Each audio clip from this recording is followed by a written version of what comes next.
data sama. Sebanyak 100 knalpot besar atau knalpot racing berhasil disita oleh petugas unit Lantas Polsek Kaledoni selama kurun waktu 3 bulan terakhir. Dikarenakan suara knalpot tersebut sering buat bising bagi pengendara yang lain. Diketahui, ini merupakan hasil dari giat justisi wilayah hukum Polsek Kaledoni dari 1 April sampai akhir Agustus 2021. Di kawasan Jalan Brigjen Hasan Kasim, Jelentang, Jalan Residen Abdul Razak, Jalan R.E. Marta Dinata, sama Jalan Mayor Zain. Kapolsek Kaledoni AKP Eviel Kalzan jelaskan, knalpot besar ini tidak boleh dipakai untuk motor di jalan kota atau jalan raya, melainkan untuk motor yang khusus di sirkuit.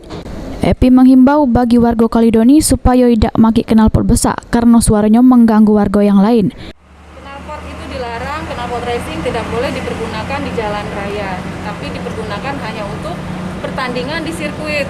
Jadi jangan salahkan kalau pihak Polri melakukan tindakan, melakukan penyitaan, kita bawa ke sini buat pernyataan, tidak boleh lagi menggunakan racing, knalpot racing.